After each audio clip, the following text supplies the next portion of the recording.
If you're a Democratic governor in May of 2026, you have been slapped with a new playbook. Step one, you win something. You beat the president at the ballot box. You knock his gerrymander out in federal court or something like that. A few weeks later, step two, J.D. Vance, the most punchable face in modern American politics, walks into the briefing room and announces that your state is suspected of hundreds of millions of dollars in Medicaid fraud. Welcome to the Republican standard of due process with the latest victim, the state of California. J.D. Vance, the self-appointed fraud czar of the United States, walked into the briefing room on Wednesday and announced that he was freezing $1.3 billion in Medicaid payments to California because, quote, the state isn't taking fraud seriously. First, we're announcing that the federal government is deferring $1.3 billion in Medicaid reimbursements from the state of California. And the simple reason is because the state of California has not taken fraud very seriously. Coincidentally, and I want you to keep coincidentally in those big aggressive air quotes, keep them in your head for the next 5 minutes. This freeze comes just a few months after Gavin Newsom beat Trump's DOJ in federal court on Proposition 50. You know, Newsom's voter-approved counter gerrymander to the Texas map, quid pro quo, all of that. California twisted it up and beat the president at his own game.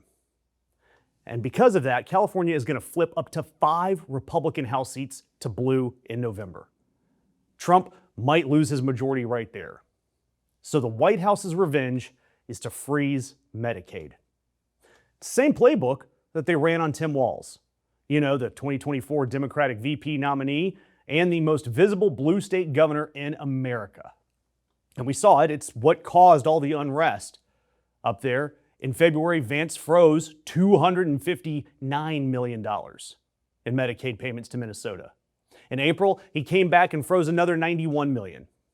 $350 million total from one state. Walz sued, drew a Trump-appointed federal judge who admitted in his own ruling that the freeze was historically unprecedented, and then he refused to block it.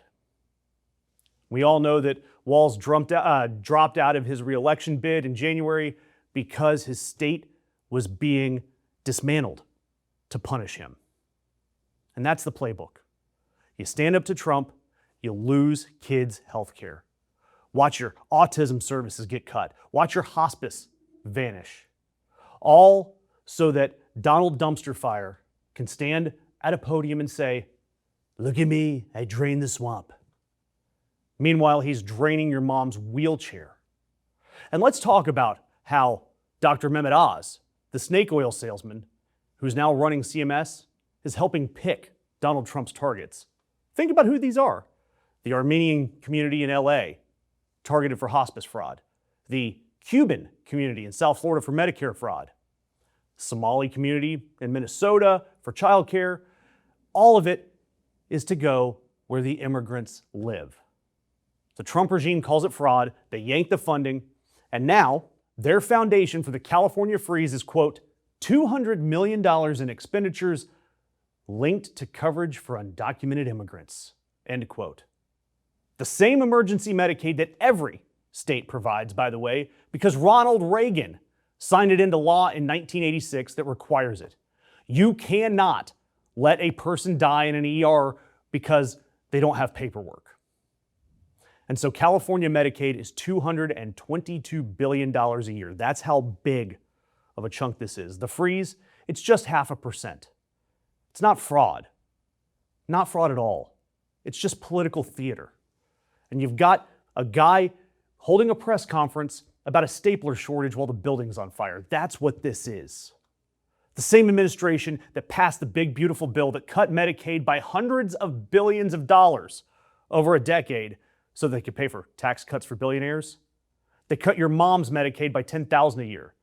They gave a hedge fund manager in Westport, Connecticut, a $600,000 tax cut. There is more fraud in any given one fraud trial than in the entire state of California. And on Wednesday, on record, Vance named his next targets. He already said it. Whether it's California or New York or Maryland or Ohio, that's not just a list of states. That's not a list of random states. That's a list of governors. Kathy Hochul, Wes Moore, who's being mentioned for 2028, by the way, whoever wins in Ohio.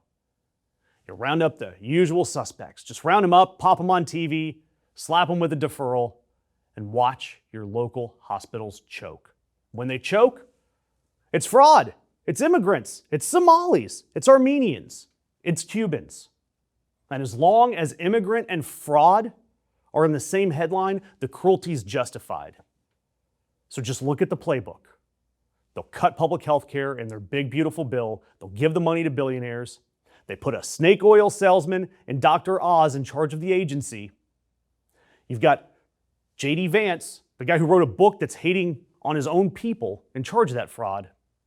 And then they threaten every blue state the second their governor beats Trump in something. That is an absolute shame.